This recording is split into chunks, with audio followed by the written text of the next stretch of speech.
querido irmão, querida irmã. Sou o Padre Frei Inácio José, pároco da paróquia de Nossa Senhora das Mercês, Arquidiocese de Belo Horizonte, mestre em Teologia Bíblica pela FAGE. Seja bem-vindo ao nosso programa Pão da Palavra, no qual nós meditamos a Palavra de Deus proclamada neste domingo. Minha saudação aos queridos radiovintes da Rádio Comunidade FM de Bom Sucesso e da Web Rádio Nossa Mãe de Berité, nossas parceiras da evangelização.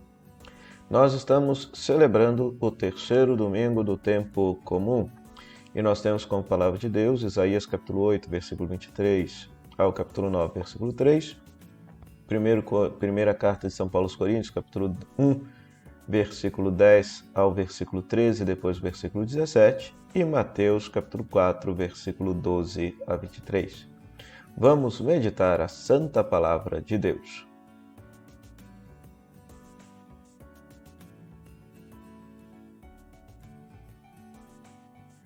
Pois muito bem, querido irmão, querida irmã. Na primeira leitura, esta profecia do texto de Isaías, essa profecia do livro de Isaías, que está no primeiro Isaías, Isaías aqui reflete uma luz, imagina uma luz que chega para iluminar o Além-Jordão e a Galileia das Nações. Ou seja, é necessário entender aqui um pouquinho da geografia de Israel. Galileia fica no norte de Israel e este reino do norte foi destruído em 722 pelos assírios, e a imagem da destruição deste povo ficou no imaginário bíblico, no imaginário popular, como símbolo de escuridão, como símbolo de trevas.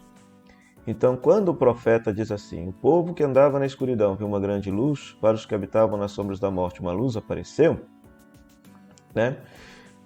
O profeta está anunciando um tempo no qual estes exilados do norte voltariam novamente para a sua terra, que surgiria uma pessoa, que surgiria um rei, talvez, que pudesse trazer todas essas tribos do norte que foram exiladas para a Síria de volta para aquela região, né? Isso seria, né, o sentido original desta primeira leitura. A grande luz que na Galileia se viu seria justamente a chegada de alguém que haveria de trazer todos esses deportados daquela região de volta para aquela terra. Pois o Novo Testamento aplica este verso e essa profecia do profeta Isaías à chegada de Jesus. No Evangelho, Mateus capítulo 4, versículo 12 a 23, nós temos a notícia de que Jesus ele deixa Nazaré e vai morar em Cafarnaum. E aí o evangelista, o catequista Mateus, utiliza justamente a profecia de Isaías para justificar, né? Citando que o fato de Jesus ter ido morar em Cafarnaum era para se cumprir esta profecia de Isaías. Cafarnaum fica no norte e na Galileia das Nações. Então isso aqui é muito interessante, porque na época de Jesus se havia um grande preconceito do povo do sul de Judá, onde ficava a cidade de Jerusalém, o Templo de Jerusalém, para com o povo do norte da Galileia. Eles consideravam que o judaísmo e a religião praticada por eles não era uma religião verdadeira, uma religião genuína, uma religião pura, tal qual a religião que se praticava no sul em Judá, no Templo de Jerusalém. Então, por isso que o norte, a Galileia, sempre foi visto na literatura bíblica como símbolo, por exemplo, do paganismo. Então, se aparece ali uma grande luz, significa que aparece ali um Salvador que haverá de trazer essas pessoas para a vivência do reino de Deus, para a vivência da palavra de Deus. E, no entender de Mateus, esta pessoa seria Jesus, Jesus Cristo, Jesus o Messias. Depois, por isso que à beira deste lago da Galileia, ou mar da Galileia, como a literatura bíblica chama, porque na verdade é um grande lago, de tão grande chama-se mar. Vale ressaltar que em hebraico a palavra Yam, né, significa grande quantidade de água, então pode significar mar, lago ou rio. Então chama os pescadores para o seguirem. Ora, nós sabemos que do ponto de vista histórico, os pescadores eram os mais altos tributados na época de Jesus. Então é muito interessante que isso aqui tem uma ressonância histórica. Por que Jesus chamou em primeiro lugar os pescadores?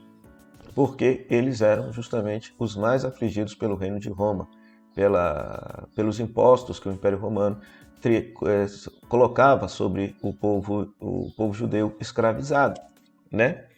E De tal maneira, então, portanto, que são esses pescadores que vão acreditar, em primeiro lugar, na Boa Nova, na pregação de Jesus, e se tornarão os seus discípulos.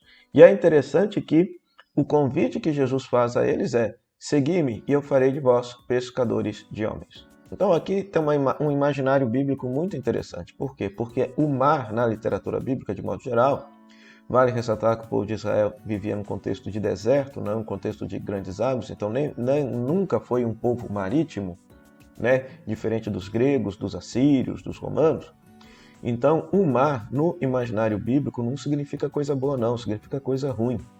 Ou seja, o mar é símbolo do mal, do caos, da bagunça, da desordem.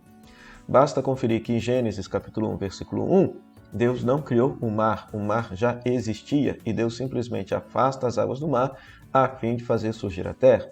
Por isso que lá no livro do Apocalipse, quando, segundo a mentalidade bíblica, Deus fizer um novo céu e uma nova terra, neste novo céu e nova terra não existe mar. Na Nova Jerusalém não existe mar. Por quê? Porque o mar é o símbolo do mal, da bagunça e da desordem.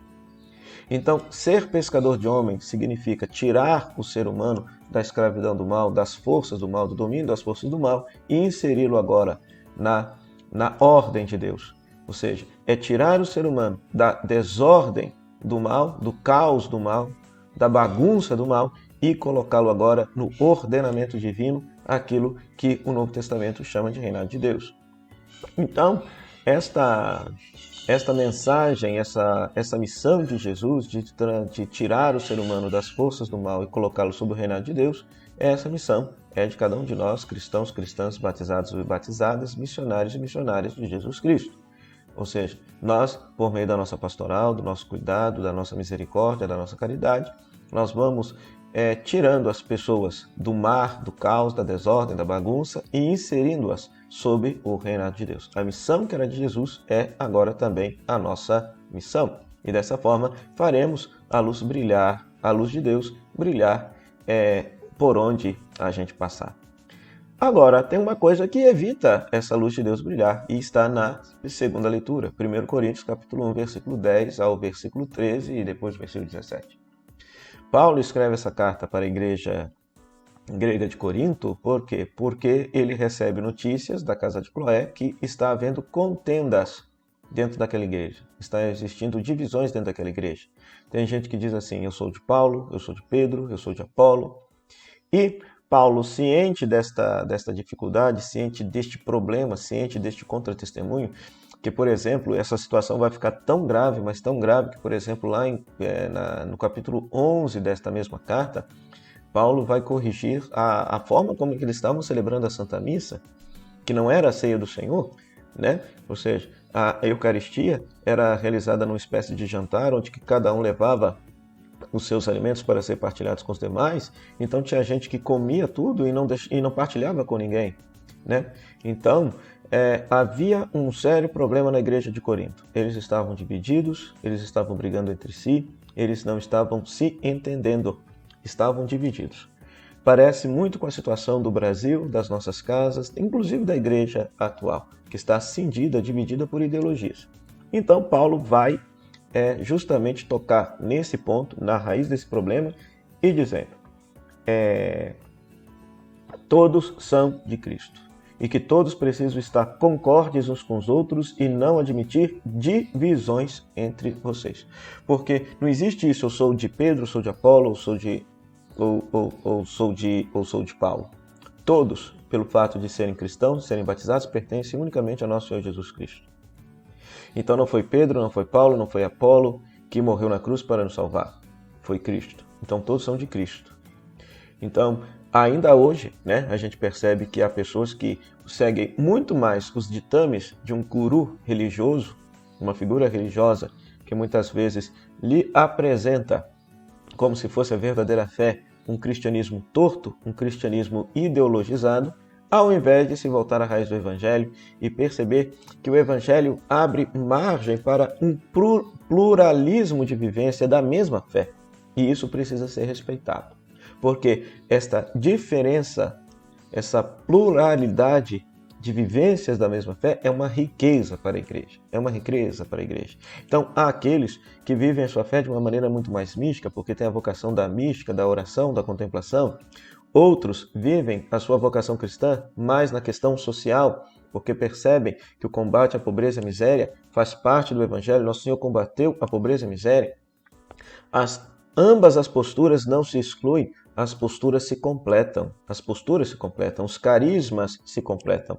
Então, nenhum nem outro pode se dizer dono da verdade, dono da fé, dono da igreja ou dono de Cristo, porque Cristo não pertence a ninguém, Cristo é de todos.